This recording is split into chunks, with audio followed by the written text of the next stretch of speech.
Sziasztok! A mai epizódban az SMSL DO200-as DAC-ot fogom tesztelni, amely egy újabb komponense az SMSL 200-as sorozatának. A csatornámon már korábban teszteltem az SMSL AO200-as erősítőt is, ami ugyanennek a sorozatnak a része, és ha esetleg még nem láttátok azt a videót, akkor azt is érdemes megnézni.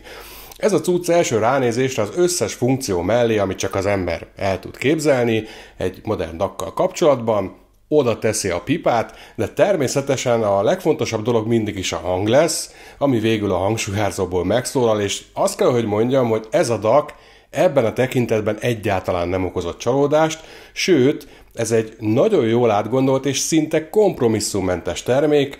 Nem is húzom tovább ezt a bevezetőt, pattintsatok egy sört, mert egy igen részletes bemutató következik rögtön a főcím után.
Ezt a DAC-ot ismét az Aoshida Audio nevű cég küldte nekem tesztelésre. A cég az egyik vezető értékesítési platformja a távol-keleten tervezett és gyártott erősítőknek, DAC-oknak, streamereknek, felhallgatóknak, kábeleknek és egyéb hifi kiegészítőknek. Természetesen a világ minden tájára kiszállítanak a webshopjukból, garantálva a termékek 100%-os eredetiségét, a legalacsonyabb árakat, valamint az 50 napos elállási jogot és a 2 éves bolti garanciát minden általuk forgalmazott termék esetén. A cég rendelkezik EU-s raktárakkal is, de vásárlás előtt érdemes tisztázni, hogy az adott terméket ki tudják-e szolgálni ezekből a raktárakból, de ellenkező esetben némi vámköltséggel is számolnatok kell. De egyébként olyan gyártók találhatók meg a portfóliójukban, mint a Topping, az SMSL, a Chord, az Aeon, az LKS vagy a Gustard. Az ebben a videóban tesztelt SMSL DO200-as DAC termékoldalának a linkjét és a cég honlapjának a linkjét természetesen megtalálhatjátok a videó alatti leírásban. Ezek a linkek egyébként nem úgynevezett affiliate linkek, tehát a vásárlás után semmilyen részesedés nem üti a markomat, és az Aoshida Audioval semmilyen üzleti kapcsolatban nem állok. Ellenben, ha támogatni szeretnétek a független hifi bemutatókat és teszteket, akkor azt megtehetitek a videó leírásában található támogatói linkek segítségével, és akár egy kifli árával már sokat segíthettek nekem, amiért előre is hálás köszönet.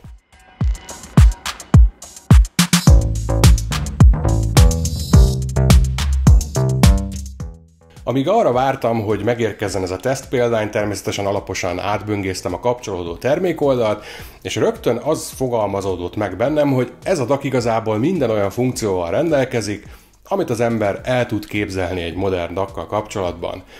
Ha nem bánjátok, most eltekintenék a szokásos unalmas unboxingtól, mert minden tartozék megtalálható a dobozban, amit csak el tudtok képzelni, a távirányítótól a szükséges kábelekig, ez ma már alap. A dizájnja az SMSL DO200-as DAC-nak teljesen megegyezik a cég AO200-as erősítőjével, és ugyanez igaz a felhasznált anyagok minőségére is, tehát minden, amihez csak hozzáérhetünk, bizalomgerjesztő módon masszív. Az előlapon megkapjuk a szokásos multifunkciós tekerőgombot, amellyel kibekapcsolhatjuk a DAC-ot, vagy a menüben is navigálhatunk vele, ami egyébként sokkal kényelmesebb a mellékelt távirányító segítségével. Apropó távirányító, ennek a dizájnja enyhén változott a korábbiakhoz képest. Egy kicsit jobban a kézbe simul, mint a korábbi forma, továbbra sem katarzis hozzáérni ehhez az olcsó műanyaghoz, de a célnak megfelel, megbízható és valószínűleg tartós is. A multifunkciós tekerőgomb mellett található az AO200-asban is megismert kontrasztos és kellően nagy felbontású színes kijelző. Az integrált erősítővel ellentétben itt a mérnökök ki is használják ezt a kijelzőt, és minden fontos információt megjelenítenek rajta. Kijelzi például azt, hogy éppen melyik kimenet az aktív, tájékoztat bennünket a hangerő állásáról, amennyiben előerősítő módban használjuk a DAC-ot, és természetesen akkurátusan kijelzi az éppen lejátszott forrás felbontását, legyen az PCM, DSD vagy MQA formátumú.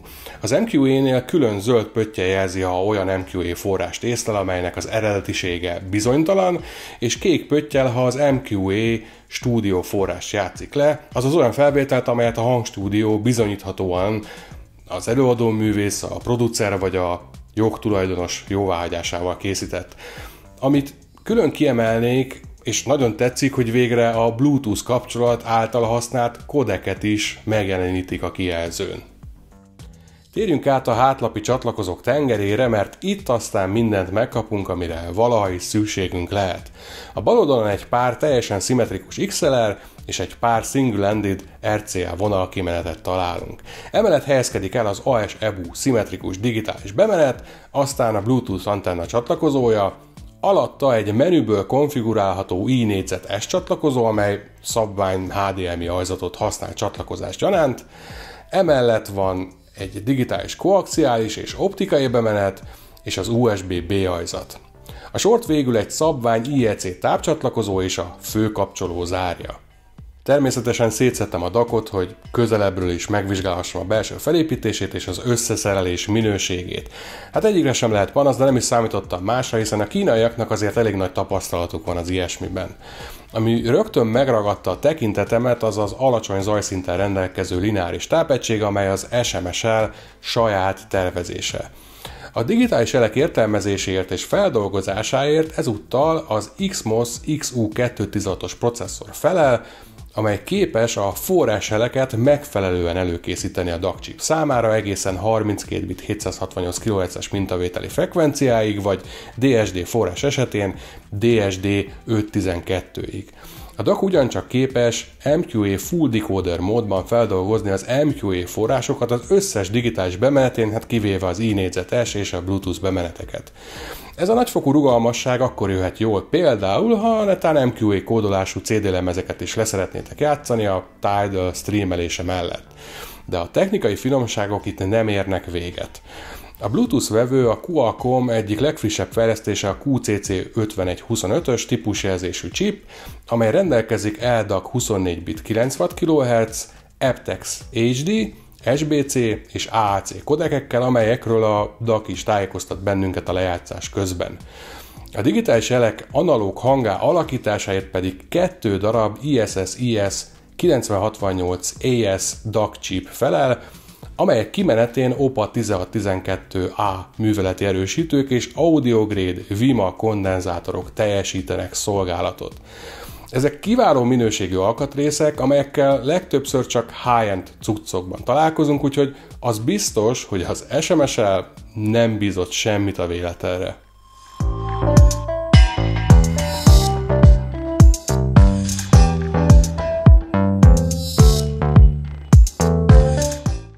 DAC menürendszere az AO200-as erősítőhöz hasonlóan logikus felépítésű és már-már zavarba ejtő mennyiségű paramétert lehet benne állítani.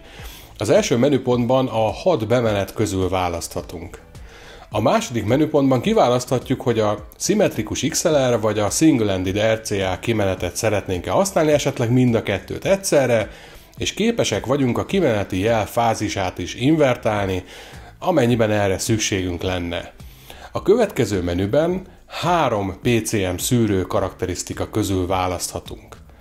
A negyedik menüben azt tudjuk megadni, hogy a koaxiális, optikai vagy AS-EBU bemeneteken érkező jeleket teljes mértékig az XMOS chip dolgozza-e fel, vagy azt inkább ki szeretnénk kerülni a bemenő jellel. Tehát normál állásban az XMOS processzor nem vesz részt a jel feldolgozásában, és ilyenkor a munka dandárját az ISS DAC chipek végzik el.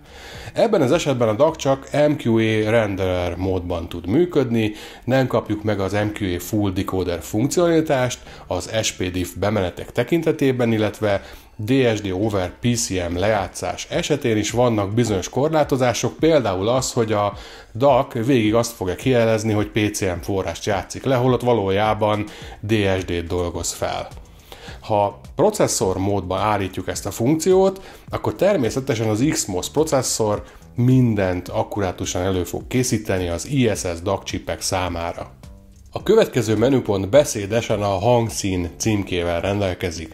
A standard beállítás mellett kísérletezhetünk a gazdag, az elektroncsöves és a kristálytiszta hangzással, és mindegyik kategória 3 fokozattal rendelkezik.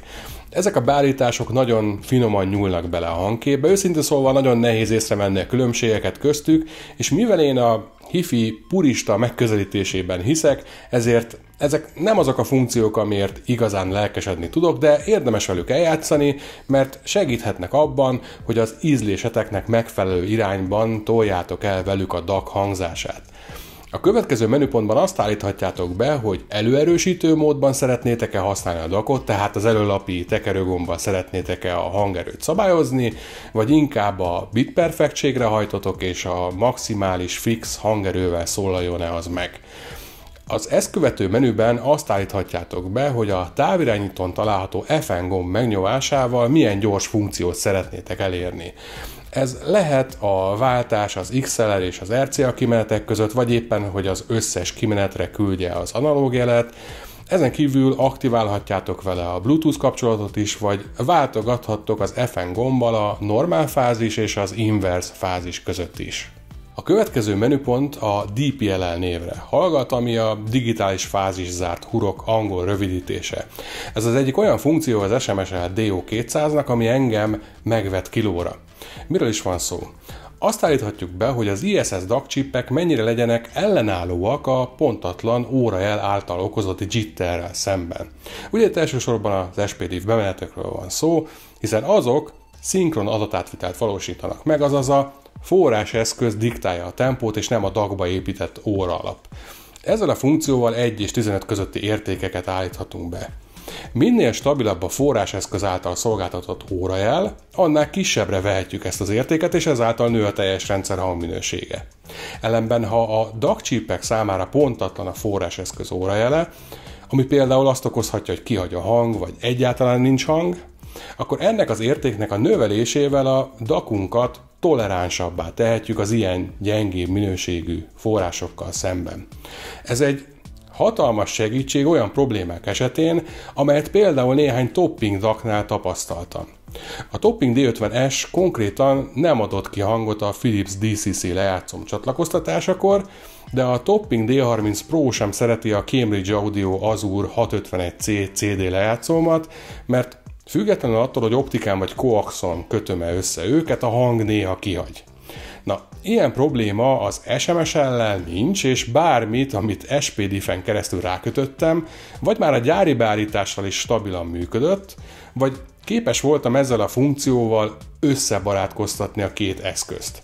Na, ezt nevezem én a részletek iránt elkötelezett mérnöki gondolkodásnak, mert a toppingok válogatósága ilyen téren azért elég idegesítő tud lenni, szóval topping, kérjük szépen ezt a fajta kontrollt a topping DAC-okba is. A következő 3 menüponttal az iNégyzet-S bemenetet konfigurálhatjuk, bár általában a legtöbb gyártó szabvány HDMI kábelt használ az iNégyzet-S interfészhez való kapcsolódáshoz, de azt, hogy a HDMI kábelen belül melyik vezetéket ki mire használja, arra nincs egységes szabvány. Ebből adódóan a megfelelő működés érdekében az adott forráseszközben alkalmazott lábkiosztásnak megfelelően be kell állítanunk az SMSL DO200-as iNégyzet-S bemenetét az előbb említett 3 menüpont segítségével. Ja, és remélem nem kell ecsetelnem, hogy eléggé Darwin-díjas megközelítése lenne a hifizésnek, ha egy hagyományos HDMI kimenetet kötnénk a DAC-ra. Bár itt is HDMI kábelt használnak, de ennek a csatolónak semmi köze nincsen a HDMI-hez, ezért eszünkbe ne jusson ezen keresztül a DAC-ot tévére vagy egy Blu-ray lejátszóra kötni. A dimmer menüpont segítségével azt állíthatjuk be, hogy mennyi idő elteltével aludjon el a kijelző, vagy hogy az inkább folyamatosan működjön, a brightness menüpontban pedig a kijelző fényerejét állíthatjuk be 6 fokozatban.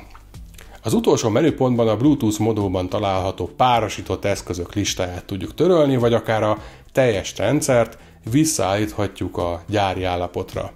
Egyébként az SMS mérnökei megteremtették a lehetőségét annak is, hogy a DAC firmware-jét a későbbiekben frissíthessük. Amikor az SMS-el AO200-as erősítőt teszteltem, az egyik kritikám a szerény digitális képességekkel kapcsolatos volt. Az erősítőnek elég jó hangja van, főleg abban az árkategóriában, amelyben versenyez, de nem volt világos számomra, hogy kinek szánja az SMS-el. A DO200-as DAC-ot figyelembe véve azt hiszem rájöttem, hogy mi volt a célja az SMS-elnek azzal az erősítővel. Ezt a sok funkciót, amivel a DO200-as DAC rendelkezik, csak nagy kompromisszumok árán lehetett volna beépíteni az AO200-as erősítőbe, és annak az árát is szignifikánsan megnövelte volna. Akinek a DO200-as DAC fullos szolgáltatásaira nincs szüksége, annak cserébe ott van egy viszonylag olcsó és jó hangminőségű erősítő, amelynek a digitális szolgáltatásait később akár ezzel a DAC-kal kompromisszummentesen fel lehet bővíteni.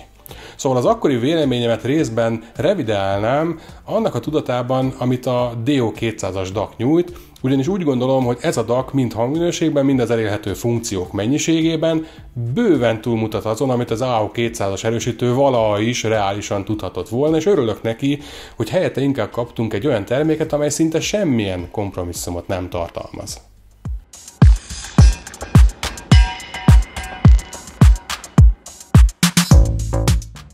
A legfontosabb, ahogy mindig, az az, hogy hogyan szól ez a cucc. Mindent a gyári beállításokkal teszteltem, tehát nem tekergettem igazából rajta semmit. Az összehasonlítást a Topping D30 Pro DAC-ommal végeztem, amely eddig számomra azt a szintet reprezentálta, amelynél jobbra nem igen van szükségem. A valós idejű összehasonlítás során az első megdöbbentő dolog az volt, hogy a DO200-as teljesen ugyanúgy szól, mint a 4 darab Cirrus Logic DAC chipes Topping D30 Pro. A mélyei feszesek, energikusak, a középtartomány kellően részletes és a magas tartomány finoman, nem tolakodóan és lekerekítve szólal meg. A hangszereket nagyon szépen és precízen elhelyezi a képzeletbeli színpadon, azok nincsenek sem túlságosan elől, sem túlságosan hátul. Nagyon ügyesen egyensúlyoz a hangképe az analitikusság és a meleg hangzás határán, de inkább a meleg oldal felé húz. Számomra ez a tökéletesen neutrális hang. Szinte mindent megmutat a zenéből, de nem akarja uralni azt. Ezért is furcsáltam a dolgot, mert korábban az ISS DAC chipek inkább az analitikusságukról voltak híresek, és hajlamosak voltak minden részletet katonásan és sterilen megmutatni, és ahogy a Topping D30 Pro esetében, ez az SMS-el DO200-asnál sincs így. De ennyi bőven elég a szomeliéskedésből, mert megmondom nektek őszintén, sok fejtörést okozott nekem, hogy hogyan is jellemezzem ezt a DAC-ot hangminőség szempontjából, mert annyira milliméterre ugyanolyan a hangja, mint a D30 Pro-é, szóval gyanakodni kezdtem, hogy hát vagy a hallásommal van valami baj, vagy a tesztrendszeremmel. Egy alkalommal még a tesztelés során használt forrásválasztó kapcsolót is kikötöttem a rendszerből, mert arra gyanakodtam, hogy talán az a szűk keresztmetszet, meg aztán az iMotiva előerősítőjén is pont van 2 vonalbemenet, szóval nem kell feltétlenül hozzá az átkapcsoló, amúgy sem. Persze nem változott semmi, és továbbra is érthetetlen számomra, hogy lehet a 2 cucc ennyire egyforma, amikor más tervezési filozófia alapján készültek, más DAC chipet tartalmaznak, stb. Arra a végkövetkeztetésre jutottam, hogy bár a rendszerem nem egy high-end kategóriás szett, de azért nincs is fényévi távolságra attól, És ez a két DAC hangminőség szempontjából már olyan magas szintet képvisel eleve, hogy a köztük lévő apró különbségeket már képtelenek az iMotiva és a Fine Audio F502-esek megmutatni. Tehát ha nincs mondjuk $3000 drágább rendszered, akkor a DO200-asnál vagy a Topping D30 Pro-nál jobb DAC-ra hát aligha lesz szükséged. Ha pedig azt nézzük, hogy az SMSL DO200 csak olyan $100 drágább a D30 Pro-nál, de mégis tudásban inkább a Topping D70S-hez áll közel, aminél meg pont $100 olcsóbb, hát azt hiszem, ilyen matek mellett ez egy könnyű választás, legalábbis számomra.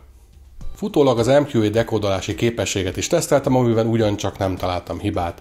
Az MQA nem az a dolog, ami miatt földhöz verném magam, ha nem tudja a DAC-om, annak ellenére sem, hogy továbbra sincs semmi bajom az MQA források hangminőségével, de ezt már az egyik korábbi videómban részletesen kifejtettem. Összehasonlítást sem tudtam végezni, mert az MQA források a Tidalről határozottabban, hangosabban szólalnak meg, mint a normál PCM források, ami már eleve értelmetlenné tesz bármi nemű összehasonlítást.